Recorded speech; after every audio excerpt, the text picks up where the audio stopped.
Bismillah, sebuah kisah nyata anakku sayang dengan tema rindu.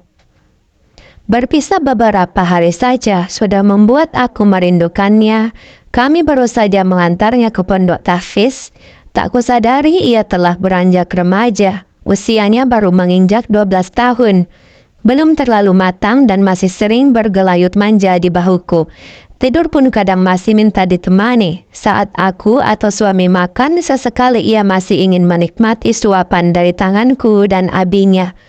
Kini ia harus belajar mandiri, harus berpisah dari kami untuk menuntut ilmu. Semua untuk kebaikannya kelak. Ku hela nafas panjang, dadaku sesak. Aku benar-benar merindukannya. Butiran bening meniti pipiku. Ia anak sulungku yang lahir lewat perjuangan panjang selama hampir 3 hari. Selama itu pula aku dalam kecemasan. Jauh sebelum itu, di 3 bulan pertama kehamilanku, dokter memutuskan untuk menggugurkannya.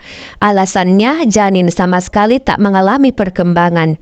Berarti bahwa bentuknya kecil dan tak sesuai dengan usia perkembangan janin. Prediksi dokter makin membuatku sedih karena jika aku tetap mempertahankannya, kalaupun dia bertahan hidup, ia akan lahir dalam kondisi abnormal. Sedih hatiku dan suami bukan kepalang. Kami hanya memohon yang terbaik kepada Allah. Aku tak berniat sama sekali untuk menggugurkan janinku. Apapun ia adalah calon anakku. Aku bisa merasakan hadirnya, aku bisa merasakan dan melihat detak jantungnya di monitor USG. Dia ada, benar-benar ada. Bagaimana mungkin aku akan tega memutuskan memenggal hidupnya hanya karena prediksi dokter? Aku punya Allah. Ia tahu yang terbaik dari kehamilan berlanjut. Qadar Allah. Dan kehamilan pun berlanjut. Qadar Allah, aku yang kala itu harus berjuang dengan kanker, mengalami jatuh bangun kondisi kesehatan. Dokter makin menekanku untuk merelakan salah satunya. Kesehatanku atau bayiku, sebab jika aku memilih bayiku, otomatis pengobatan kanker tak maksimal. Artinya nyawaku sendiri yang akan terancam dan memberi pengaruh yang kian tak baik pada janinku. Sungguh, naluri seorang ibu tak akan tega membiarkan anaknya dalam bahaya. Aku tak ingin egois memikirkan diriku. Aku mengajaknya berjuang bersamaku. Aku sering berbincang dengan bayiku. Ayo dik, kita pasti bisa. Adik harus sehat. Umi juga harus sembuh. Selama kehamilan, aku sama sekali tak menyentuh obat. Baik untuk diriku sendiri atau obat untuk kehamilanku. Aku was-was obat-obat itu akan memengaruhi kehamilanku. Paling aku hanya minum madu dan makan umbi-umbian. Nasi sangat sulit masuk ke perut.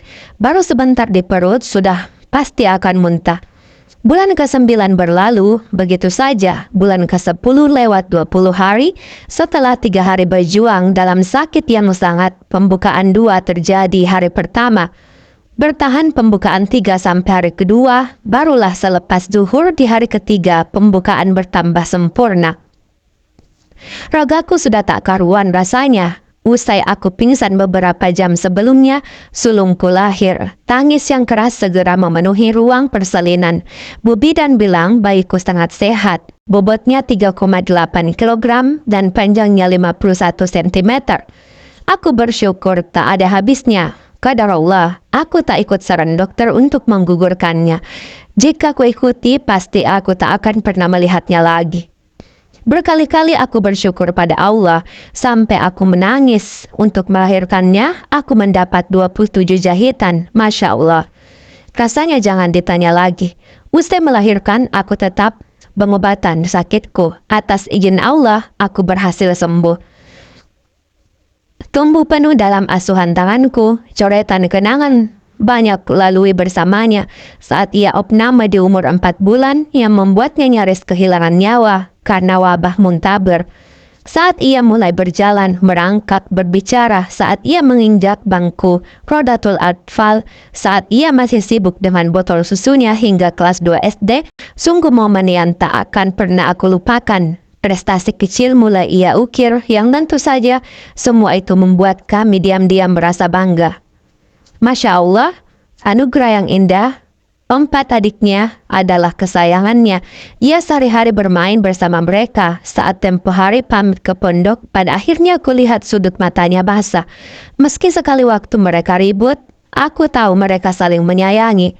Baiklah nak, baik-baiklah belajar. Semoga Allah mudahkan engkau dalam menghafal dan mengamalkan Al-Quran.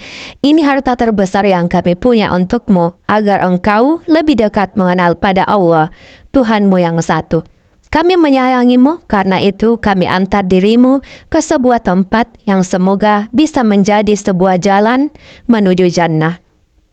Rindu kami ada di antara doa untukmu. Barakallahu fiik.